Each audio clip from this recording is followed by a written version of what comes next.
All right, what is going on, everybody? Welcome back to another video. We had a great weekend of NBA playoff basketball, conference finals basketball, Wolves versus Thunder, Knicks versus Pacers. We're going to talk about um, game two and game three of Knicks Pacers. We're going to talk about game three and game four of Wolves Thunder. Dive into a little bit of the stats, not too much. I just want to. It's been there's a big enough sample size for these games where I just want to talk about how I'm feeling really about each series and which way it's going. Has it turned one way? Has it turned the other? Is it anybody's series? Is somebody just gonna win flat out? Because the Oklahoma City Thunder, if they win their next game against these Timberwolves, they go to the NBA Finals. So we'll talk about that. And yeah, if you like what I have to say, like the video. If you have your own opinions, comment down below. Just like perhaps consider subscribing. And yeah, before we get into anything, this weekend I did post a video about Shai Gilgeous-Alexander winning his first MVP. If you want to check that out, I'll put a card in the top right corner. Just click it; it will take you right to the video. And as a what's it called? A disclaimer. I'm a bit under the weather. My allergies were kicking my ass yesterday, so I don't want to make this video too long. I probably sound a little funny, so I don't want you guys to have to hear me talk for too long. So that's why we're just going to talk about how I feel about each series, the vibes in each series, and all that. So we don't have to do too much talking. I don't have to yap too much about the stats, the numbers, and everything. And yeah, so let's talk about this Knicks Pacers series, game two and game three. This series is led by the Indiana Pacers 2-1 as of recording, and it was a very interesting turnaround for this series, in the sense of in game two the Pacers win both games in the Garden. Um, wild circumstances. Behind a Pascal Siakam 39. All their starters were in double digits. The next leading scorer was Miles Turner with 16 for the Pacers. Really good stuff for the front court of Turner and Siakam. But I thought the funniest part of this game was that, well, between game two and game three, um, Knicks fans and fans of basketball had turned on the Knicks center, Karl Anthony Towns, because he had a bad game too. Maybe not a bad. He had a serviceable game too, but being down 2-0 and dropping the first two home games in your house is never good.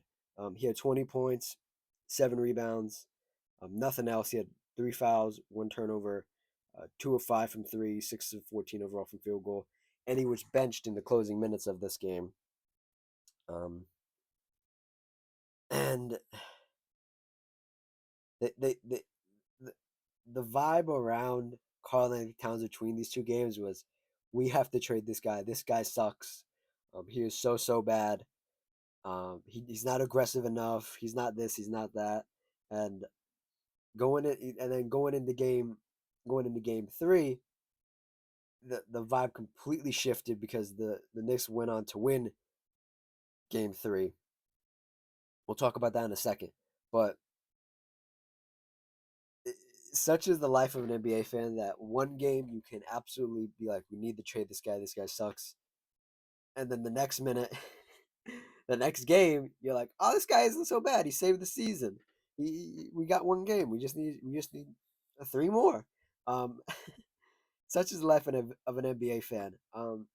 I will say, I've been so impressed with Carl throughout this season and throughout this playoff run. At times, he has had very great moments. I think his defense in the regular season was a bit better and a bit more passable, versus this playoff run, especially in this round where and in game three they started Mitchell Robinson in Josh Hart's place for the Knicks, so he was playing with another big. Karl Anthony Towns was, and he's used to that because he did it in Minnesota for that one season.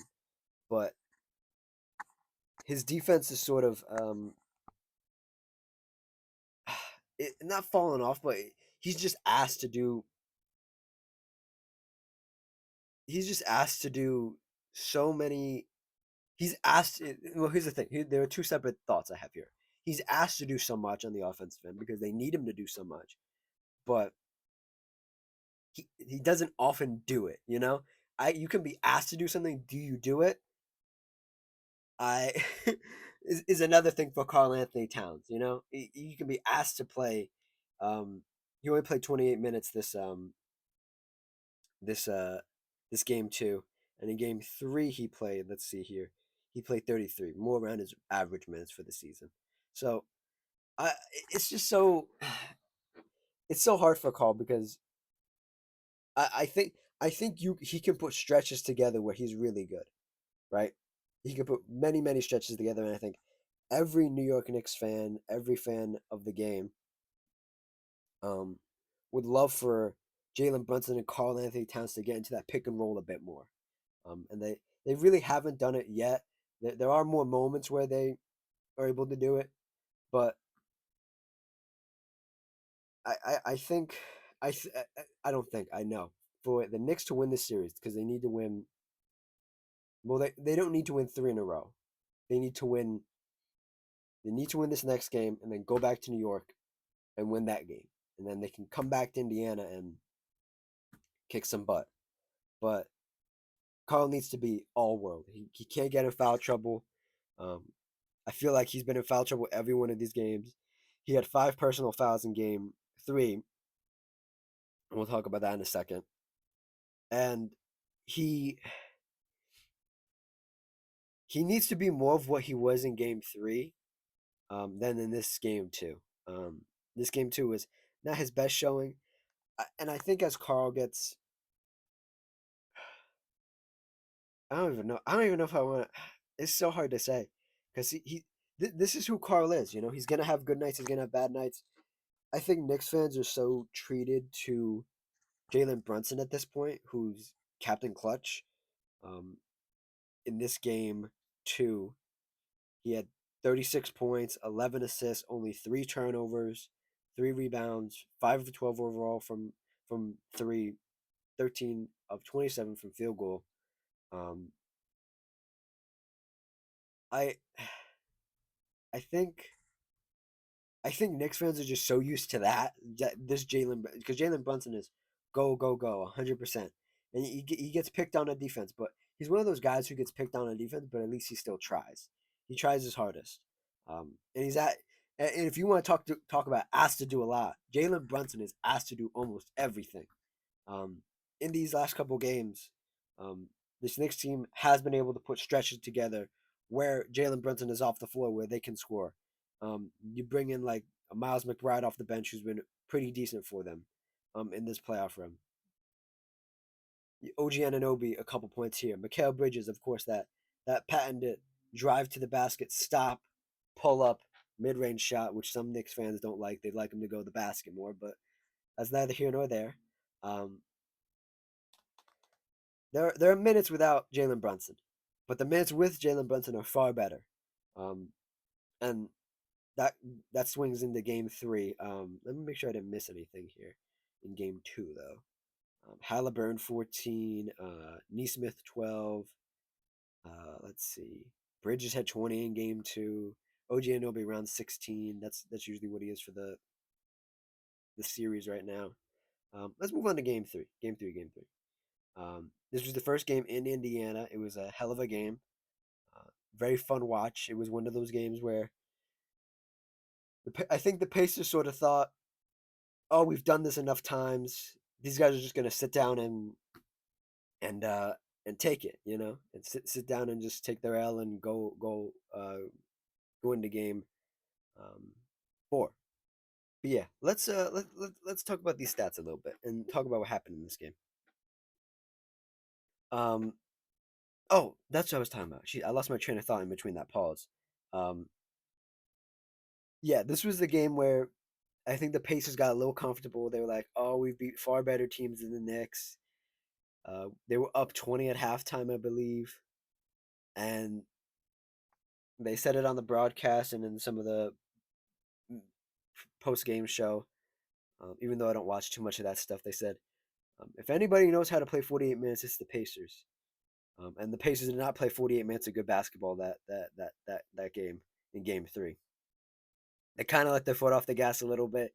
They kind of let the game get away from them towards the end. The Knicks defense at the end of this game was some of the best defense I've seen from this Knicks group in. Oh man, how many games has it been? Maybe like in the last like 12 games of this postseason and in the end of the regular season. This was some of the best defense this Knicks team has played. Um, this is why you get OJ Anunoby. This is why you get Mikal Bridges. This is why um, you bring Josh Hart off the bench. Um, this game in particular, Mitchell Robinson really wasn't a factor. He altered shots. He had one block and one steal on the game. Didn't really show up in the box score, but he altered some shots. He made some guys think twice. Um, he wasn't in any foul trouble. I'll give him credit. Um, but this this this is the sort of thing that if I'm the Pacers, I want to blow out the Knicks every night. Because I want to keep the lead, I should say. I want to blow them out and keep the lead. Because if you let the Knicks hang around and they have a semblance of they can we can win this game. We just need a few stops. They will get those few stops. Um,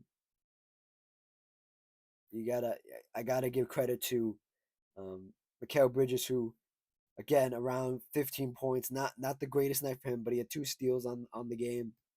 6 of 18. His field goal and his 3 point has been terrible. His percentages have been terrible this series, but what are you gonna do? You take your shots where you can get them. Just trying to create something again without Jalen Brunson.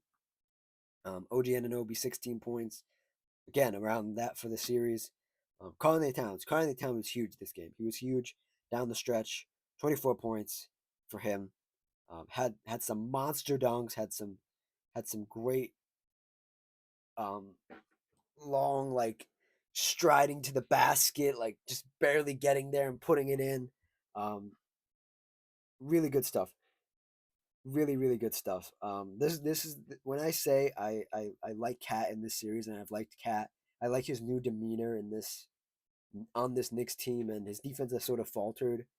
Um, these last this series in particular, and the series before that.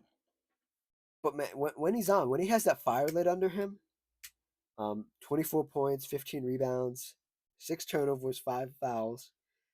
I'm gonna let it pass because you won the game and you were big in the final minutes of the game. And speaking of the final minutes of the game, Jalen Brunson did not play the final minutes of this game, even though he had 23 points, um, 2 rebounds, took 10 free throws.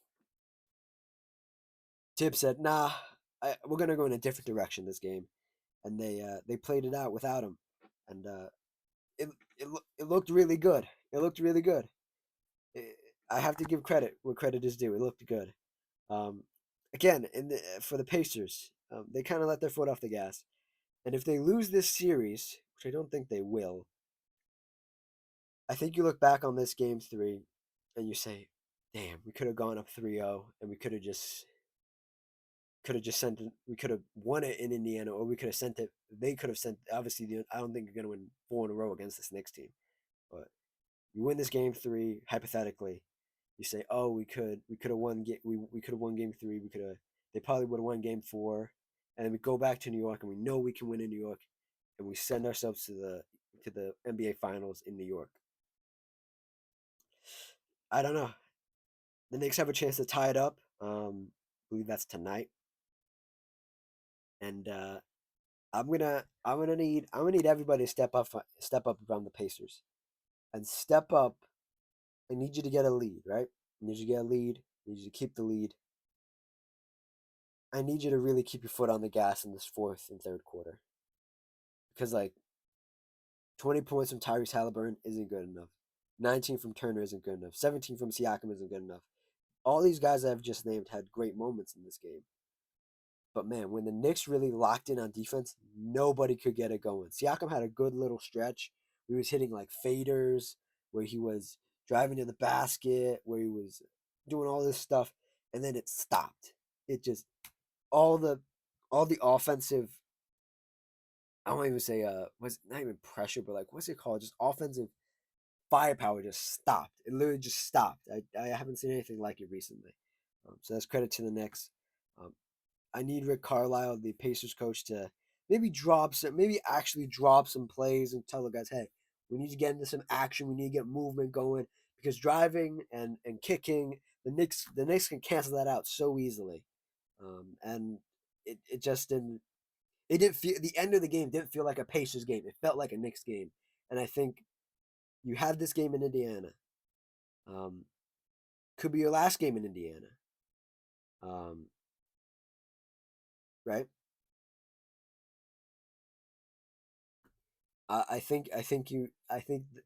I think your fans, Pacers fans, deserve more if this is going to be the last game in Indiana, and then hopefully their next game in Indiana will be an NBA Finals game. You know what I mean? So I think Pacers need more set plays. They need more motion. This driving and kicking out and trying to get a three doesn't do it on this Knicks team, especially if they think they're close enough to win the game and they won that game. Just some final stuff here for this Knicks Pacers game. Pacers won game two, 114 to the Knicks 109. And the game I just talked about, game three, the Knicks won 106 to the Pacers 100.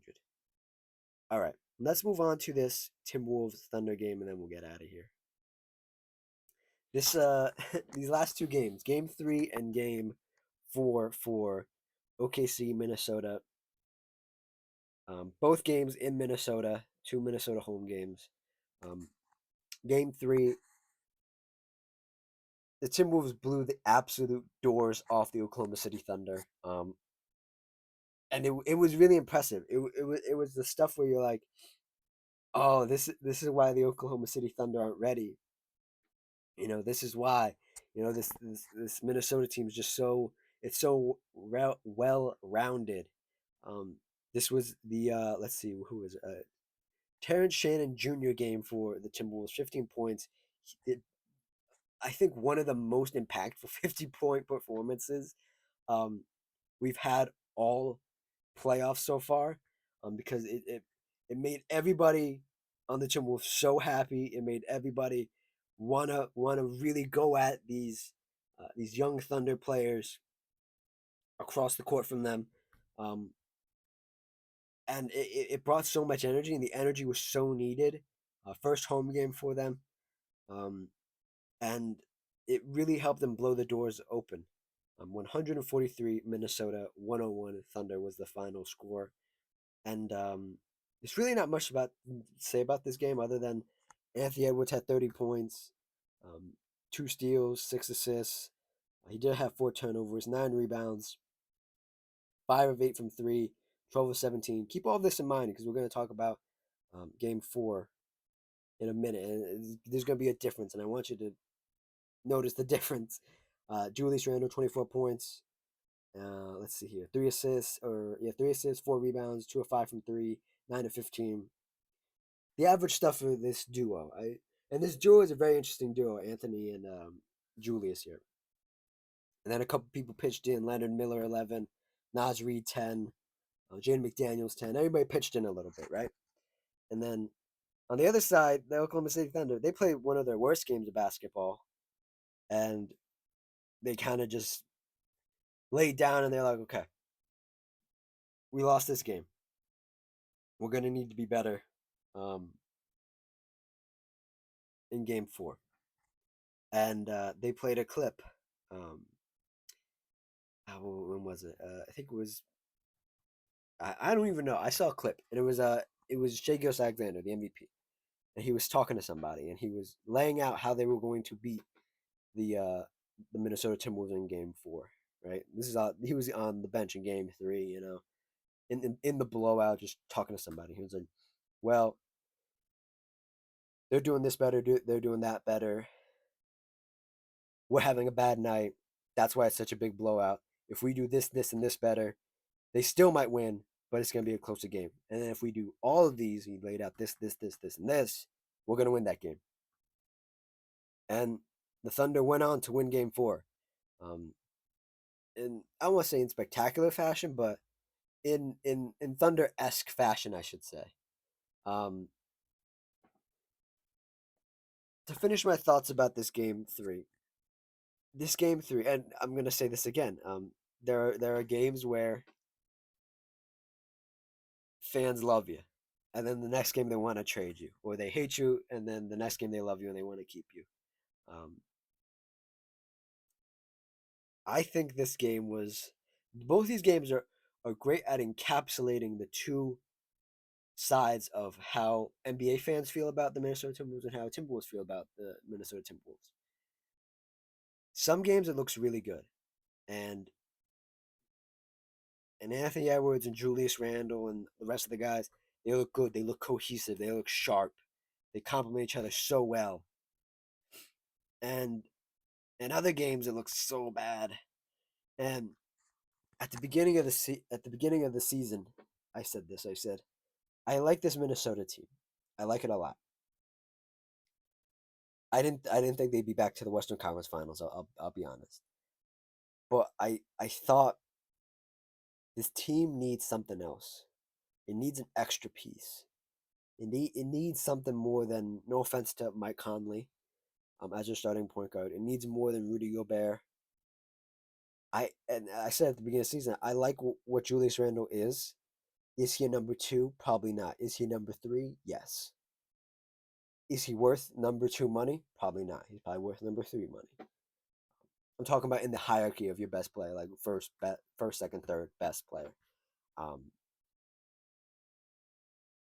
and I genuinely think I still stand by that, because blowing the team like the Thunder up by 40, what was this, 42 points, impressive. I'll give it to you. That probably, I don't think that's happened all year, all postseason, right? A bad loss like this, but you move on to game four, man, and the Thunder won this game 128 to the Minnesota Timberwolves 126. It was a free throw battle at the end. It wasn't really that exciting at the end. It was the third and the fourth that was exciting. Not the end of the fourth though. And you look at these Minnesota Timberwolves in this game, and there's a huge difference. Anthony Edwards, 16 points, 1 of 7 from three, 5 of 13. Julius Randle, 5 points, 5 turnovers, 3 assists, 7 rebounds. Didn't make a three, took three of them. 1 of 7 from three, or from field goal. And both these guys only took, I think, 5 shots each at halftime. So they Julius didn't increase his shots. He increased his shots by 2. And Ant sort of tried to go on a run, and he just didn't have it. There were a lot of shots that were clanking. There were a lot of shots that just missed. I won't say missed, just like hit the backboard, hit the rim. It was a bad game. It was a bad game by his standards. And again, I watched this game and I said, they need something else. They need more than Julius Randle. They need more than Rudy Gobert. Rudy Gobert in this game frustrated me so freaking much. And you could see he frustrated Anthony Edwards, because Anthony Edwards is chasing around Shai Gilgeous-Alexander, the MVP, right? Trying to do a great job on defense. And at times he did a phenomenal job. And either Shai would take the shot or he would dish the shot out to somebody else and they would take it. And then Rudy would just stand there under the bat. He's boxing out, right? And then he would just watch the ball fall into the other team's hands, into the Thunder's hands. And it drove me up a wall, right? It drove me up a wall, right? And at one play, I think it was in the third quarter, you could see Ant's just looking at him like, oh, it went up.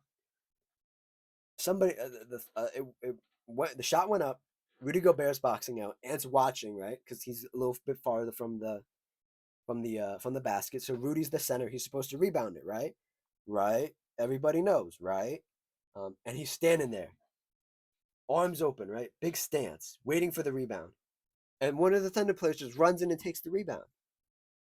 And they dish it back out to take a three, or they take it, and they get to the Oklahoma City Thunder get to the basket again, right?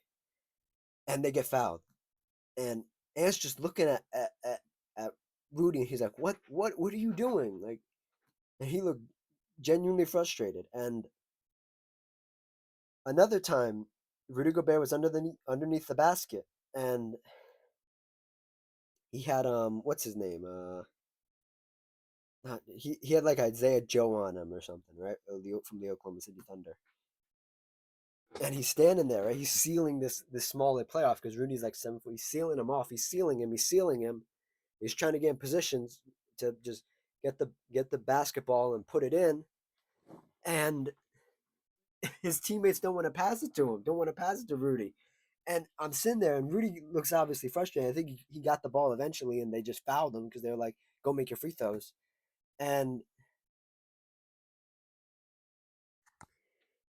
I don't remember if he made the free throws. I don't even know if he made the free throws, but I can see why Rudy Gobert. I want to say he's hated by his teammates, but Rudy Gobert is just so one dimensional. He's a defensive guy. He's just a defensive guy. No post moves, no nothing, no anything, right? And then when he's not really trying on defense or trying to get the boards, he's out there and he's a net negative, and it's so frustrating. It's frustrating to watch, and it's frustrating. I can't even imagine how frustrating it is as a teammate to be like, "What are you doing out here, then, dude? Like, what are you doing? You're not doing anything positive for us. Okay, you're standing there and like altering some shots, right? But like, there's another guy on the other side of the floor who's just as tall as you, not as built as you, but does 10 times more than you.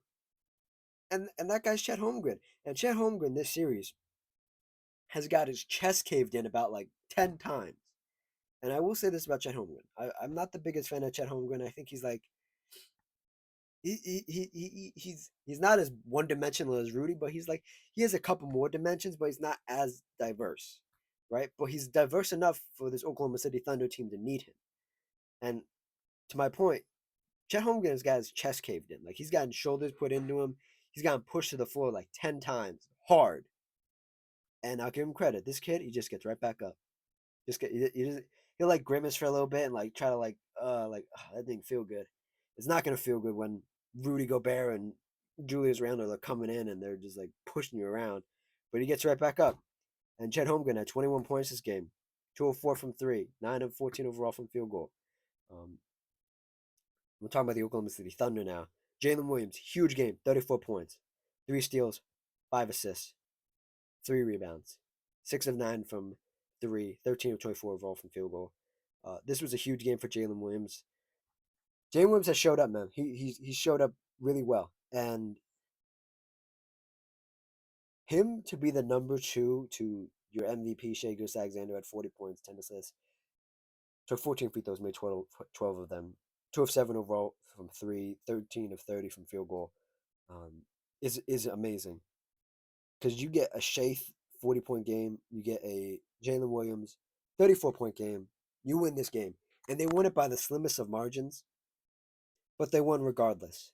Um, Throughout the course of this game, Jalen Williams is always there to kick butt, to put down these Minnesota Timberwolves. Shai doing MVP things, and the whole team really was in a good groove, and that's why they won this game. And I will say,